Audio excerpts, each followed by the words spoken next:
Major League TV, Yeah. baseball stuff, Yeah. MLB stuff. Watch some guys on there and video and stop if you got a DVR.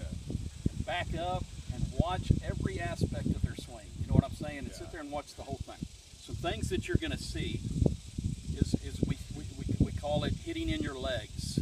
Okay, you are in a really relaxed, casual, open stance. Okay, and as you load back, you still stay on the inside of that foot, which is good. You're not loading on top of that foot or behind, so that part's good. I just don't know that you ever get yourself in what I call a really strong position to hit the ball with a lot of power.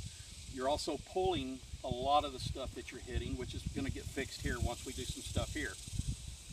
The only thing that I would recommend to you is that we widen it out a little bit. I don't care if you start open because it really is irrelevant.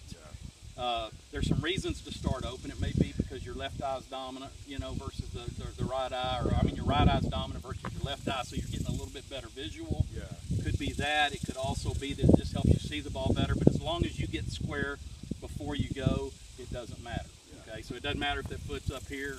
You know, people say, well, don't stride. Most all of that's irrelevant, because if it's down before the hands start coming forward, you're okay. You know what I mean? There's some stupid stuff you can do, but within reason, you're okay there. The only thing that I want to see you do, I want to see you get a little stronger in your stance, so that if somebody was running into you here on a football field or something, you can give some resistance to it, versus being in this casual thing where it's more upper body hand speed deal that you're doing more than a bottom half. Okay? So we want the bottom half to initiate the power instead of the top. The bottom half initiates the power with this back pocket, the back hip. When you punch this knee as hard as you can, that's what's going to pull the bat through the ball. So if you think of it like that, like there's a rope from here to here, when you punch that knee, it pulls that bat through the ball. You see what I'm saying? That's what makes the bat come through, versus spinning it, throwing as hard as you can, and spinning out and squashing the bug on the back foot. You've probably heard guys tell you to squash the bug, lift your elbow, and all that garbage. All that's garbage. That's all old school mentality, and our daddies and their daddies, and they're all guilty of that. But the reality is, the bug's been dead for 100 years. We need to give it a break. You know what I'm saying? So let's leave the bug alone. So what we want to try to make sure that we do, we're going to load 60% of our weight or something like that on the back. We're going to take that 60% of our weight and transition through the front foot, and in the process, we're going to make contact with the baseball. Versus spinning, squashing the bug, whatever you want to call it, and always being on the outside of the ball, which is what was happening to you a little bit. Okay? So if we're hitting and all we're doing is doing this, we're never going to get behind the ball and drive it with this body. What do you weigh, 200 pounds to 220? You're not hitting it with 220 pounds when you're just doing this. You're hitting it with 220 pounds when you punch that knee and go through the ball. Plus you stay behind the ball better, plus you're able to stay inside out on the ball, you're able to use the other side of the field better and center field better. Okay, so if you go back what I asked you a while ago, if you watch Major League games, go watch one and pause it and look at it. Or go on the computer. Here's what I always tell everybody to do this. Go on the computer and Google the top 5 hitters in Major League. I don't even care who they are. Cabrera, Trout, whoever shows up. I don't even care. If you watch every one of those guys, you're going to play heck trying to find anybody that when they make contact, that their foot's in that position right there. You're not going to see it. Okay? Every one of those guys at contact, the only thing that's going to be on the ground is the tip of that shoe, because they threw this knee so hard. So they're taking that 220 pounds and hitting the ball as they're transitioning through the ball. You see what I'm saying? So that's keeping them behind the ball versus spinning and getting on the outside. So we're throwing that knee as hard as we can. You'll even see got traded to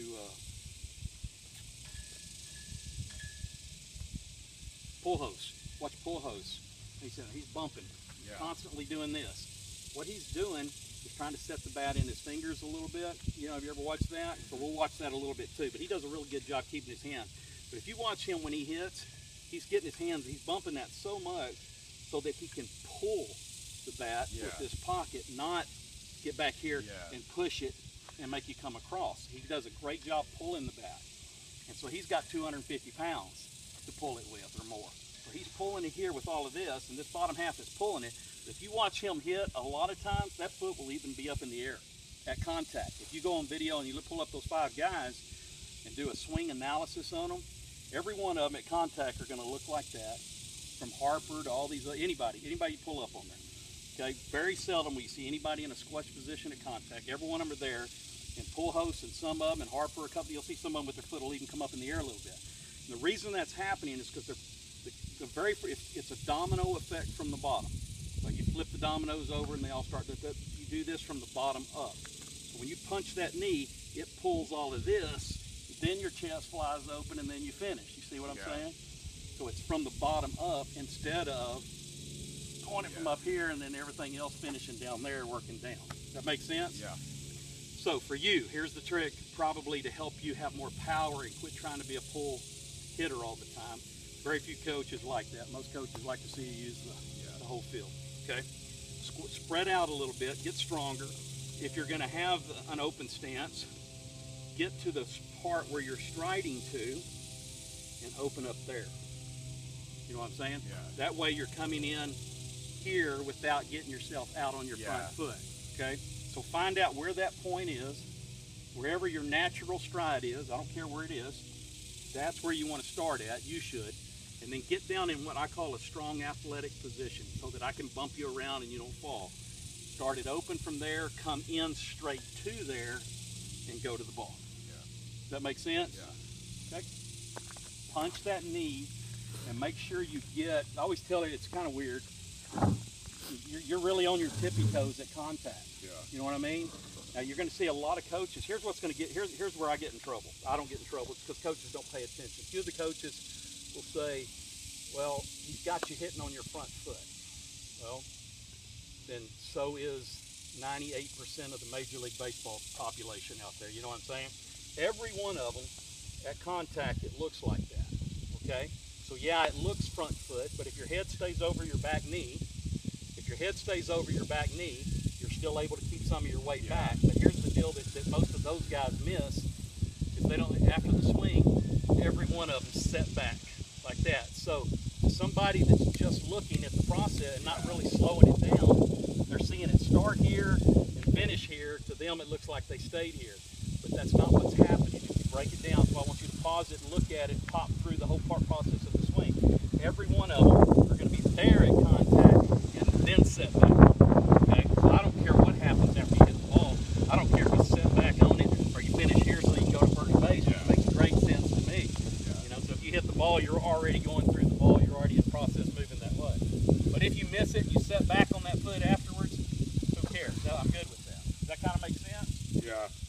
All right, so swing the bat a couple of times. I'm going to come up there off the tee just for a second. Do a little bit off the tee. Mom, you may want to switch. Well, you may be all right there. I'll try to. You may want to maybe go where the water bottle is there. That might be a little better spot.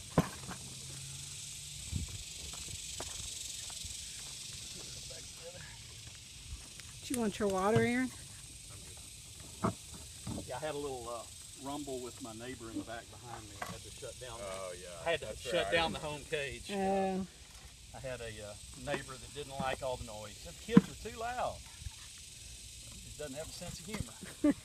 I was there before he was. Yeah. But I didn't want to go. I didn't want to go to jail for killing him, so figured that wasn't worth that. So I figured I'd relocate. These guys wanted me to come out here. A buddy of mine named Monty Kane. Did you ever know Monty? He's a big baseball guy around here. Yeah. And they donated that field to him. He was one of my best friends. So I built this and donated this to them. His name.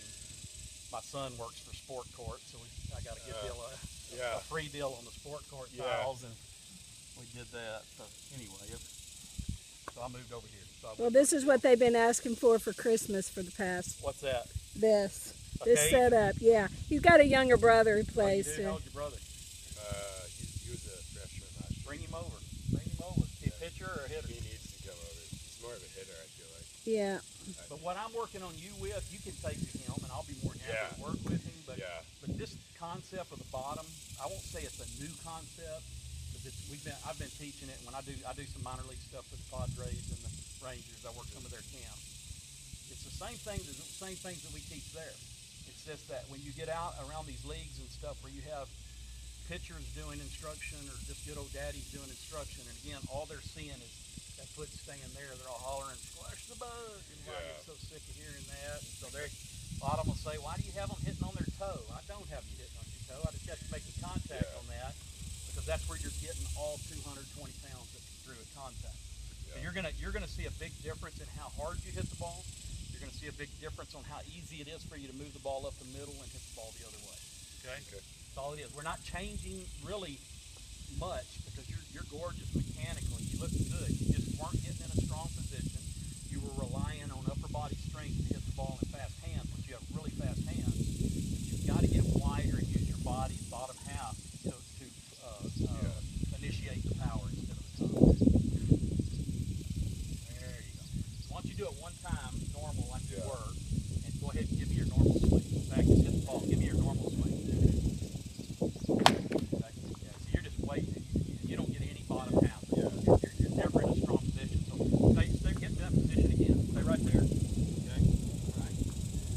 Okay. Go into your spot like you're fixing to hit. Okay. Push me out of the way.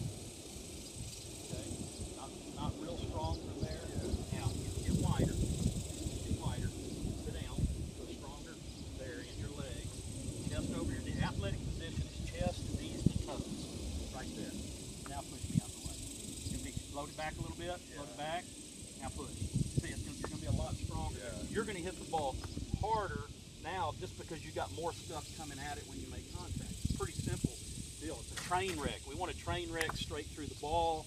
We don't want to spin and constantly be carving the ball like you're slicing turkey or something, you know. We want everything to go through the ball with a better rep. Okay? All right. Here we go. So, stay wide. Come into that spot. Throw that knee really, really hard when you go through the ball. Nice, baby. Gorgeous. And notice how easy it was now for the ball to go up the middle. You know, and it's real easy for you to have. If they say, "Well, we don't want you pulling. Let's work on going the other way." Well, that's your approach. Does anybody ever talk to you about your approach? No, I mean not. You're gonna have to get involved in that part of it, because if we're working on a left center field approach, or we've got a pitcher that's behind, he's coming inside now, right over the plate, or maybe a little in. Your approach is going to be left center field, so you're going to look for a pitch middle end of the plate that you're going to catch a little bit early to make contact, right? Anytime the pitcher's ahead, he's going to kind of try to stay away from you more, right? So then we want our approach to be right center field over here, okay? And it's so easy. Everybody says, "Well, wait back longer." That's garbage. You can't do that.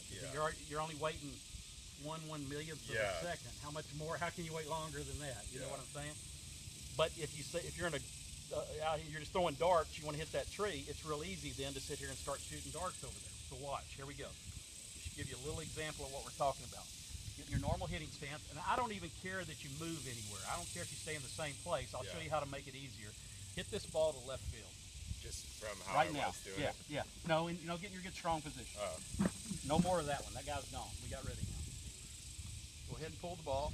Okay, so it's harder to pull it here because it wasn't out in front, right? But you still were able to. Take that ball to center field. Straight up the middle. Good.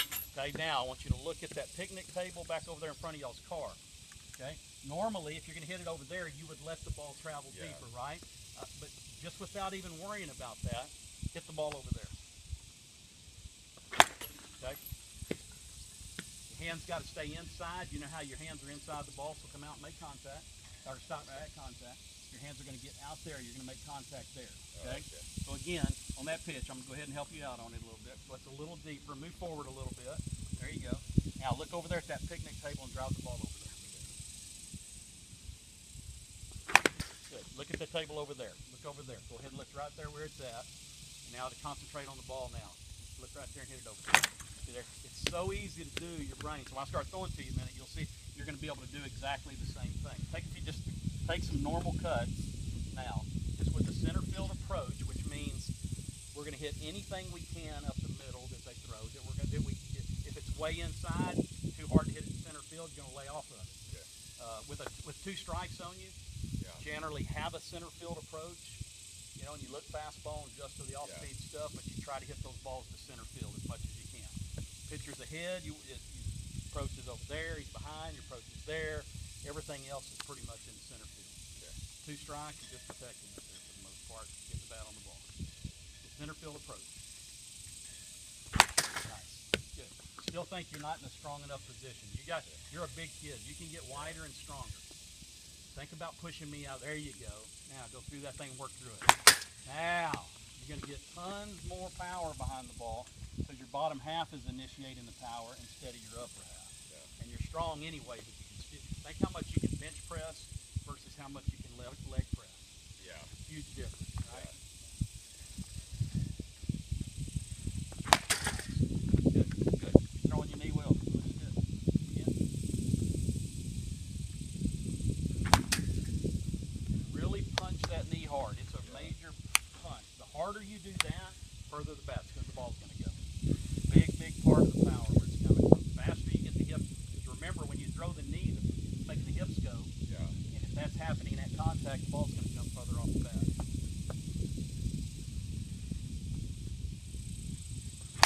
That's gorgeous. That's great power. All right. Let's pick up a little bit some of the better balls, and I'm going to